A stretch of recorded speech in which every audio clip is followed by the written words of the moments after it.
یہ رواج اس عرب جاہل معاشرے میں موجود تھا، لیکن آج افسوس کہ جتنا انسان ترقی کرتا جاتا ہے، جتنا انسان تعلیم میں آگے بڑھتا جاتا ہے، اتنا اپنے اعتبار سے چلتا ہے، اللہ کے بھروسے نہیں کرتا، اپنے آپ کو اللہ کے حوالے، اللہ کی امان، اللہ کی پناہ میں نہیں کرتا۔ اب دیکھیں نا، فتح مکہ ہوا تو رسول اللہ صلی اللہ علیہ وسلم نے اعلان کروایا کہ بھائی جو بیت اللہ کے گلاف کو پکڑ لے وہاں داخل ہو جائے تو وہ امان کے اندر ہے، جو ابو سفیان کے گھر میں چلا جائے وہ بھی امان کے اندر ہے، جو اپنے گھر کا دروازہ لگا دے اور تلوار پھینک دے وہ بھی امان کے اندر، ہماری اسے کوئی نقصان نہیں دے سکے گا۔ تو افسوس یہ ہے کہ آج پڑھا لکھا معاشرہ بھی وہ اللہ کے سپردگی میں نہیں آتا، اپنے آپ کو اللہ کی امان میں نہیں کرتا۔ نبی کریم صلی اللہ علیہ وسلم چند ایک آداب بتلائے کہ جن کے ساتھ بندہ اپنے آپ کو اللہ کے سپرد کر لیتا ہے، اللہ کے حوالے اپنے آپ کو کر لیتا ہے، اللہ کی امان میں اپنے آپ کو کر لیتا ہے۔ اب دیکھیں نا، ایک بندے کی امان اور پناہ میں کو آ جائے گا تو اسے کوئی نقصان نہیں پہنچا سکتا۔ تو جب کائنات اور خالق اور مالک اور رازق اور بادشاہ کی پناہ اور امان اور سپردگی کے اندر کوئی آ جائے تو کیا اسے کوئی نقصان پہنچا سکتا ہے؟ نہیں۔ آج بھی بڈیرے کے ڈیرے پہ چلا جائے تو کوئی ماڑا بندہ اس کو نکال کے کوئی کہہ نہیں سکتا اس کو سے، تو جو کوئی بندہ اللہ کی امان میں چلا جائے، اللہ کی پناہ اور سپردگی میں چلا جائے، اللہ کی قسم کائنات کی کوئی چیز اسے نقصان نہیں۔ صحیح مسلم میں روایت ہے، نبی کریم صلی اللہ علیہ وسلم نے فرمایا کہ اب تم سفروں کے لیے نکلو، جس جگہ پہ بھی پڑاؤ کرو تو تم نے جا کے کسی غیر اللہ کی پناہ نہیں دینی، لات، حبل اور عزا اور کاہن اور نجومیوں کے قصے نہیں جانے جاتے، کسی جن اور کسی شیطان کی پناہ میں نہیں آنا۔ فرمایا تم نے اللہ کی پناہ میں آنا، اور اس کا طریقہ کیا ہے؟ صحیح مسلم میں آپ نے فرمایا اگر کوئی انسان کسی جگہ پہ جاتا ہے اور سواری سے اترتے ہی اس زمین پر قدم رکھتے ہی 3 بار یہ کلمات پڑھ لے، جب تک اس جگہ سے وہ قدم اٹھا کے واپس نہیں پلٹے گا یا آگے نہیں جائے گا، اس زمین پر اس جگہ کے گرد و نواح کے اندر کائنات کی کوئی چیز اسے نقصان نہیں۔ اور وہ دعا کہ آپ نے سکھائی 3 بار پڑھنے کے لیے، اعوذ بکلمات اللہ التامات من شر ما خلق۔ بڑے جامع الفاظ ہیں، بندہ کہتا ہے اللہ تیری حمد و ثنا کے جتنے کلمات ہیں میں ان کے ساتھ تیری پناہ کے اندر رہتا ہوں، کائنات کی ہر اس مخلوق سے جو تو نے پیدا کی اور مجھے نقصان دے سکتی ہے، اللہ میں ان ساری مخلوقات کے شر سے اللہ بچاؤ کے لیے تیری پناہ کے اندر اعوذ بکلمات اللہ التامہ، اور میں تیری حمد و ثنا کے سارے کلمات کے ساتھ اللہ ساری کائنات کی شریر چیزوں سے تیری حفاظت چاہتا ہوں، تیری پناہ کرتا ہوں۔ آپ نے فرمایا 3 بار کہہ دو، جب تک تم اس جگہ سے قدم دوبارہ اٹھاؤ گے نہیں، وہاں تمہیں کائنات کی کوئی چیز نقصان نہیں۔ یہ ہے اپنے آپ کو اللہ کے سپرد کرنا، اللہ کی امان میں لے کے جانا، اور پھر کائنات کی کوئی چیز نقصان نہیں ہوتی۔ اور یقیناً جن لوگوں نے ایسے ہی دیکھے نا، صحابہ کرام کا دور تھا، وہ تو سفروں میں ہی رہے، وہ تو جنگلات میں رہے، وہ تو صحراؤں میں رہے، معرکوں اور جہادی سفروں میں رہے۔ رسول اللہ صلی اللہ علیہ وسلم کا جو مدنی دور ہے 11 سالہ، بس 10 سال کچھ دن تھا۔ رسول اللہ صلی اللہ علیہ وسلم نے تبوک کے سفر کیے، صحابہ نے کبھی جنگ موتا کے لیے سفر کیے، کبھی خیبر کا سفر ہے، اور کبھی مکہ اور مدینہ سے مکہ کے سفر ہے، کبھی طائف کی طرف سفر ہے۔ ہر جگہ پہ سفروں میں زندگی زیادہ گزری، اور اس کے بعد صحابہ کرام رضوان اللہ کے اجمعین کی 110 ہجری تک، آخری صحابی کے دنیا پہ رہنے تک، سارے صحابہ کرام اللہ کی زمین پر اللہ کے نام کو بلند کرنے کے لیے صحراؤں کے اندر، سمندروں کے اندر، جگہ بہ جگہ اللہ کے علم کو، اللہ کے دین کے علم کو بلند کرنے کے لیے وہ سفروں میں تو رہے۔ تو کیا وہ ڈرتے تھے کسی سے؟ نہ درندوں سے نہ پرندوں سے۔ اور جو اللہ کی امان اور اللہ کی سپردگی میں ہوتا ہے، بڑے آپ نے پنجابی خطیبوں سے اس واقعوں کو محدود ہو کے سنا ہے کہ جب شیر نے پنجہ اٹھایا تو اس نے کہا انا غلام رسول اللہ صلی اللہ علیہ وسلم، میں تو اللہ کے نبی کا غلام ہوں. تو وہی شیر جو دھاڑتا ہوا چیرنے کو آیا تھا وہی سلامیاں کرتا ہوا سرحد پار چھوڑ کے آیا. کیوں آیا تھا؟ اس لیے کہ اس کو پتا تھا یہ بندہ اللہ کی پناہ کے اندر ہے، میں اس کو کوئی نقصان نہیں دوں. آپ جا کے آج بھی پڑھا لکھا دور ہے، نوجوان کہتے ہیں، آج بھی آپ نیٹ پہ جا کے لکھیں نا عقبہ بن نافع رضی اللہ تعالی عنہ کا واقعہ، بس اتنا ہی لکھ دیں یا جنگل کا واقعہ لکھ دیں تو آپ کو ان کا وہ واقعہ جو جنوبی افریقہ کے جنگلوں میں پیش آیا تھا وہ آپ کے سامنے نظر آتا ہے. اور واقعہ وہ کیا ہے کہ امیر معاویہ رضی اللہ تعالیٰ عنہ کے دور میں ان کو وہاں گورنر بنایا گیا. عمرو بن عاص رضی اللہ تعالیٰ عنہ کی قیادت کے اندر ان علاقوں کے اندر جو شام کی سرحد سے ملتے جلتے یہ علاقے تھے، ان کے اندر حضرت عقبہ بن نافع رضی اللہ تعالیٰ عنہ کو امیر بنا کے بھیجا. انہوں نے اس علاقے کے اندر جو بربری قوم تھی، جو بڑی ظالم تھی اور بڑی اللہ کی نافرمان تھی اور بتوں کی پجاری تھی اور کچھ مجوسی لوگ تھے، اللہ سے بہت دور لوگ، یہ جنگلوں میں، افریقہ کے جنگلوں میں جہاں عقبہ بن نافع رضی اللہ تعالیٰ عنہ نے توحید کا کام کیا، جہاد کا کام کیا اور آخری سرحد تک وہ تاریخ میں جو علامہ اقبال نے شعر کہے تھے، دست دریا بھی نہ چھوڑے ہم نے، بحر ظلمات میں دوڑا دیے گھوڑے ہم نے. یہ عقبہ بن نافع رضی اللہ تعالیٰ عنہ کی قیادت کے اندر بھی جب وہ سمندر کے کنارے پہنچے تو کہا اللہ اگر اس سے آگے بھی تیری مخلوق ہوتی تو ہم یہاں سے بھی پار ہو کے جا کے اللہ تیری توحید کا اعلان ہم تک بھی. تو یہ جو عقبہ بن نافع نے کہا کہ یہاں بڑے دشمن علاقے مسلمانوں کا الگ سے ایک شہر ہونا چاہیے جہاں فوجی سونی ہونی چاہیے، جہاں اچھا ایک نظام مسلمانوں کا ہو تاکہ دشمنوں سے ذرا الگ ہو کے ذرا فوج کو تقویت دے کے تازہ دم دے کے تیار کیا جا سکے. تو انہوں نے ایک شہر آباد کرنے کا پروگرام بنایا، جو شہر آج بھی کیرون کے نام سے یا کیبارون کے نام سے مشہور ہے. وہ شہر عقبہ بن نافع رضی اللہ تعالیٰ نے آباد کیا، مسلمانوں کی چھوڑی وہاں بنائی، مسلمانوں کو آباد کیا. اور وہ جنگل تھا جہاں درندے رہتے تھے، وہاں علاقے کے لوگ بھی گھستے تھے. عقبہ بن نافع نے ایک اونچی پہاڑی پہ جا کے اعلان کیا، اللہ اکبر، تاریخ میں لکھا ہے عقبہ بن نافع نے پہلے اپنے چند جو کمانڈر 12-14 بٹھا کے ان سے مشورہ کیا، پھر اللہ سے دعا کی اور پھر پہاڑی پہ کھڑے ہو کے اعلان کیا کہ ہم اللہ کے رسول صلی اللہ علیہ وسلم کے سپاہی ہیں، دین اسلام کی سربلندی کے لیے چلتے نکلے ہیں. ہمیں یہ علاقہ چاہیے، اس علاقے کے اندر، اس جنگل کے اندر جتنے درندے پرند چرند کوئی بھی مخلوق یہاں رہتی ہے میں انہیں کہتا ہوں یہاں چھوڑ کے چلی جائے، ورنہ صبح سے ہم ان کو قتل کر کے مار کے یہاں سے مار دیں. اور اس علاقے کی قوم نے دیکھا، تاریخ نے نوٹ کیا کہ صبح شیر بھی، چیتا بھی، ہاتھی بھی، ہر درندہ بھی، ہر سانپ بھی، ہر ایک پرند بھی اپنے بچوں کو اٹھائے ہوئے اس جنگل کو چھوڑ رہا تھا ٹولیوں کے اندر، اور یہ کہہ رہا تھا زبان حال سے کہ اللہ کے بندو، جب رب کے مہمان تم ہو، ہم تمہارے لیے اپنے سب گھروں کو اور بستروں کو چھوڑ دیتے ہیں. جب کوئی بندہ اپنے آپ کو اللہ کے سپرد کر دیتا ہے، اللہ کے حوالے کر دیتا ہے، شیطان کہہ رہا ہوتا ہے. حدیث کے اندر آتا ہے نبی صلی اللہ علیہ وسلم نے فرمایا، صحیح مسلم میں ابو داؤد شریف میں روایت ہے، بندہ جب گھر سے نکلتا ہے نا، بندہ یہ دعا پڑھتا ہے، بسم اللہ توکلت علی اللہ لا حول ولا قوت الا باللہ. اللہ تیرے نام سے، تیرے بھروسے پر سب کچھ چھوڑ کے نکل رہا ہوں. اللہ کوئی اچھا کام تیری توفیق کے بغیر میں کر نہیں سکتا، کسی برے کام سے تیری توفیق کے بغیر میں بچ نہیں سکتا.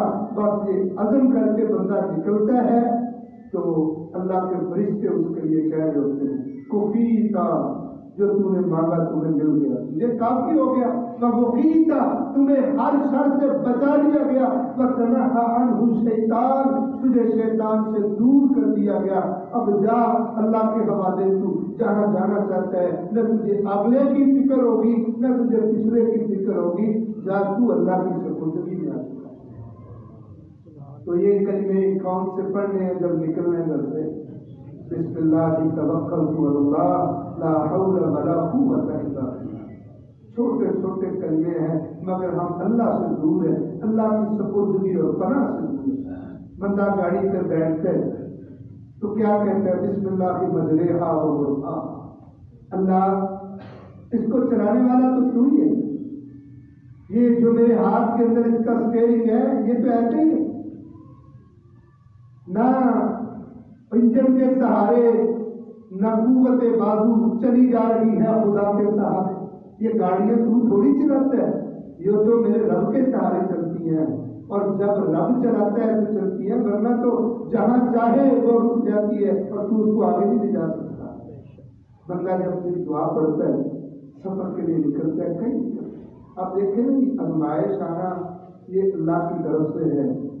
آزمائش آ جائے ایک الگ بات ہے، لیکن جب کوئی بندہ اپنے ساتھ پوری احتیاط کے ساتھ سفر پہ نکلتا ہے، رب کے حوالے کر کے نکلتا ہے، کائنات کی کوئی چیز نہ پیچھے بگاڑ سکتی ہے نہ آگے بگاڑ سکتی ہے.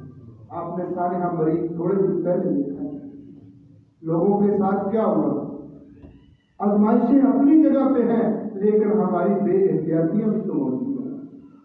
ہم نے نہ پیچھے اللہ کے سپرد کیا، نہ اپنے آپ کو اللہ کے سپرد کیا، نہ اپنے اگلے معاملات کو اللہ کے سپرد کیا. پھر شکوہ کس بات کا ہے؟ مسند احمد میرا ایک صحیح طرح سے واقعہ ہو. ایک مدینہ میں شخص آیا، نبی صلی اللہ علیہ وسلم نے اس کو کہا کہ میں تجھے نا اس گھر کے بارے میں ایک بات بتاتا ہوں. یہ جو گھر ہے ایک عورت کا گھر ہے، بوڑھی عورت. آپ نے فرمایا ہم جب سفر پہ نکلنے لگے نا جہاد پہ تو اس عورت نے کہا میں بھی آپ کے ساتھ جاؤں. تو ہم نے کہا کہ ٹھیک ہے. اس نے کہا کہ تم نے اپنے گھر کا جو جانور وغیرہ ہے اس کا انتظام کر دیا؟ کہا کر دیے. کتنے دن کا سفر ہے؟ چند دن کا سفر ہے. حدیث میں آتا ہے رسول اللہ صلی اللہ علیہ وسلم نے فرمایا یہ عورت ہمارے ساتھ گئی، چند دن رہی، پھر واپس آ گئی. جو لوگ سفر میں تھے مسلمانوں کی خدمت کرتی رہی، اللہ سے اجر کی امید رکھتی رہی. جب واپس آئے اگلی صبح اس نے آ کے ہمارے سامنے شکایت کر دی. اللہ کے رسول صلی اللہ علیہ وسلم جب میں گھر سے نکلی تھی آپ کے ساتھ تو میرے گھر میں 12 بکریاں تھیں اور ایک چرخا تھا جس سے میں روئی کاٹتی تھی. اب نہ وہ چرخا ہے اور بکریوں میں بھی ایک بکری آئی. آپ نے فرمایا تو میں نے تمہیں پہلے کہا تو تم نے اس کا انتظام کوئی کیا؟ تو اس نے کہا ہاں کیا. آپ نے یہ بیان ارشاد فرمائی ہے کہ جو بندہ اپنا گھر بار اللہ کے سپرد کر دیتا ہے، اللہ کے بھروسے توکل کر کے چھوڑ دیتا ہے، اسے کائنات کی کوئی چیز نقصان نہیں دے سکتی. تو میں اس بھروسے نکل گئی. کبھی صلی اللہ علیہ وسلم مسکرانے لگے اور فرمایا پھر تم جاؤ دیکھو اللہ رب العزت تیرے معاملات کا ذمہ دار. وہ عورت گھر گئی تو دیکھا چرخا بھی موجود تھا اور بکریاں بھی 12 اور صحیح طرح سے روایت موجود ہے. جو بندہ اللہ کے سپرد کر کے نکلتا ہے نا، اللہ پھر من یتق اللہ یجعل له مخرجا ویرزقه من حیث لا یحتسب. اللہ کے بھروسے جو کرتا ہے رب سارے کام سیدھے کر دیتا ہے. اور حدیث میں آتا ہے نبی صلی اللہ علیہ وسلم نے یہ دعا سکھائی تھی، بلکہ قضا کہتے ہیں عبداللہ بن عمر رضی اللہ تعالیٰ عنہ نے میرا ہاتھ پکڑا، میں کسی سفر پہ جانے لگا تھا، کہا میں تمہیں رخصت کرتا ہوں اس طرح جیسے محمد کریم صلی اللہ علیہ وسلم ہمیں رخصت کیا. ہم سفر پہ نکلتے ہمیں رخصت کرتے تھے اور کیا کہتے تھے؟ استودعک اللہ، ہم تمہیں اللہ کے سپرد کرتے ہیں. دینک و امانتک و خواتیم عملک، ہم تجھے اللہ کے سپرد کرتے ہیں، تیرے دین کو، تیرے خاتمہ ایمان کو، تیرے اعمال کو سب تجھے اللہ کے سپرد کر کے چھوڑتے ہیں. جا تجھے رب کے حوالے، جا تجھے اللہ کی راہ، تجھے اللہ کی سپردگی میں ڈال رہی ہوں، تمہیں کوئی نقصان نہیں. آج افسوس ہمیں کوئی اللہ کے سپرد کر کے چلانے والا کوئی دعا دے کر رخصت کرنے والا کوئی. عبداللہ بن عمر کہتے ہیں نبی صلی اللہ علیہ وسلم یہ دعا دیتے، فرماتے زبدک اللہ تقوی، جا گھر سے جا رہا ہے بچے تجھے اللہ تقوی میں زیادہ کرے. وغفر ذنبک، تجھ سے غلطیاں سرزد نہ ہوں، اگر ہو جائے رب فوراً معاف کر دے، پکڑے نہیں کہ جاتے جاتے تجھے ایسا نقصان ہو جائے، رب کی پکڑ تجھ پہ آ جائے، نہیں نہیں جا رب والا ذنبک، رب تجھے معاف کر دے، وَيَسَّرَ لَكَ أَمْرُ كُلُّ، جا تو جہاں بھی جائے اللہ تیرے لیے آسانیاں پیدا کر، وَيَسَّرَ لَكَ الْخَيْرَ حَيْثُ مَا كُنْتَ، جہاں بھی تو جائے اللہ رب العزت تیرے لیے آسانیاں اور خیر کے کام تیرے لیے میسر کر۔ یہ ہے اسلامی تعلیمات۔ عرب کی جو جاہلانہ تعلیمات تھی وہ تھی، کبھی وہ بتوں اور کبھی جنوں کی پناہ کے اندر آتے اور کبھی منہ بند کر کے نکل جاتے، جیسے آگ ہم اپنے آپ کو اللہ کے سپرد نہیں کرتے۔ اور یاد رکھو اگر اللہ کے سپرد کر کے آپ پیچھے بھی اور آگے بھی نکل جائیں، اللہ کی قسم اگر نقصان بھی ہوگا تو دیکھ لینا وہ اصل میں تمہارے حق میں بہتر ہوگا، کیونکہ اللہ رب العزت ہر نقصان دہ چیز مومن سے چھین لیتا ہے جو فیوچر کے اندر مستقبل میں اس کو نقصان دینے والی ہے۔ تو اپنے آپ کو اللہ کے سپرد کر کے نکلا ہر وقت۔ اور حدیث کے اندر نبی صلی اللہ علیہ وسلم کئی ایک چیزیں اشارہ فرمائیں، جیسے آپ صلی اللہ علیہ وسلم نے فرمایا من صلی الصبح فی جماعت فہو فی ذمۃ اللہ، صحیح مسلم میں یہ روایت موجود ہے۔ جو بندہ فجر کی نماز جماعت سے پڑھ لیتا ہے اللہ کی پناہ کرتا ہے، اسے کوئی بندہ کوئی چیز کائنات کی نقصان نہیں دے سکتی، کیونکہ وہ اللہ کی پناہ اور اللہ کی سپردگی میں آتی ہے۔ اور اگر ایک بندہ فجر کی نماز پڑھ کے باہر کاروبار پہ نکلتا ہے، کام پہ نکلتا ہے، سفر پہ نکلتا ہے، بتاؤ جو اللہ کی پناہ اور سپردگی میں آ جائے اسے کائنات کی کوئی چیز نقصان دے سکتی؟ بہتی شریف میں نا حجاج بن یوسف کے حوالے سے عبداللہ بن عمر کے بیٹے سالم کا واقعہ موجود ہے۔ سالم کہتے ہیں مجھے حجاج بن یوسف نے کہا کہ فلاں بندے کو قتل کر دیا۔ حجاج بن یوسف کی تاریخ بھری پڑی ہے ظلم سے، بربریت سے، لیکن سالم رحمہ اللہ کہتے ہیں جو پوتے عمر بن خطاب کے، کہتے ہیں ایک مجرم تھا، مجھے کہا اس کو قتل کر کے آؤ فجر کی نماز کے بعد۔ میں نکلا تلوار لے کے، جب میں نے دروازہ کھٹکھٹایا اس نے دروازہ کھولا تو میرے ساتھ سپاہی بھی تھے، ارادہ تھا جس کام کے لیے وہ گئے تھے۔ کہتے ہیں میں نے کھینچ کے باہر نکالا تو دیکھا اس کی داڑھی تارے اور ایسے آثار ہے کہ یہ بندہ وضو کر کے نماز پڑھ کے پڑھ۔ کہتے ہیں میں نے اس کو اندر دھکیل دیا اور واپس دن چڑھا تو حجاج بن یوسف نے پوچھا ہاں بھائی کام ہو گیا؟ میں نے کہا نہیں۔ کہا کیوں؟ حکم عدولی کیوں ہوئی ہے؟ اس نے کہا میں تمہیں ایک بات بتاتا ہوں جو بات میرے باپ عبداللہ بن عمر نے سنائی تھی اور ان کو ان کے باپ حضرت عمر بن خطاب نے سنائی تھی اور ان کو جناب محمد صلی اللہ علیہ وسلم نے سنائی تھی، اور وہ بات یہ ہے من صلی الصبح فہو فی ذمۃ اللہ، جو فجر کی نماز پڑھتا ہے وہ اللہ کی پناہ کرتا ہے۔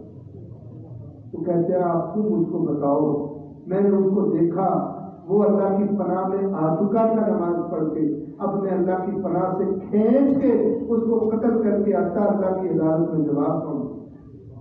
اگرچہ وہ مجرم تھا لیکن آج کے دن میں اسے کچھ نہیں کہہ سکتا، کیونکہ آج وہ اللہ کی پناہ اور سپردگی کر رہا ہے۔ تو میرے بھائیوں، ایک تو فجر کی نماز کو اس لیے بھی پڑھیں کہ یہ اللہ رب العزت کی طرف سے ہمیں ایک ایسا تحفہ ہے کہ سارا دن ہم اللہ کی پناہ اور امان کے اندر ہیں۔ یقیناً یہ فرائض میں سے، مسلمان کی ذمہ داریوں میں سے ہے، لیکن دنیا اور آخرت میں اللہ نے عبادات کے جو فوائد رکھے ان فوائد میں ایک فائدہ یہ ہے کہ اس کے ساتھ اللہ کی پناہ اور سپردگی کے اندر ہے۔ حالانکہ بڑی یہ قیمتی نماز ہے۔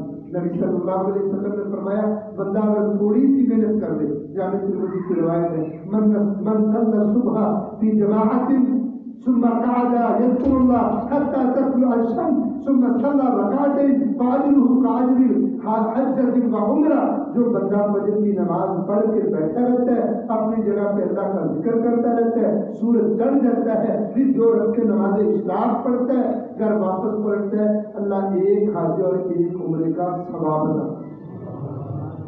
حدیث میں آتا ہے کہ شاید نبی صلی اللہ علیہ وسلم کی بات سن کے صحابہ کرام نے تعجب کیا ہوگا۔ آپ نے پھر بات کو ہرائی، فرمایا تامت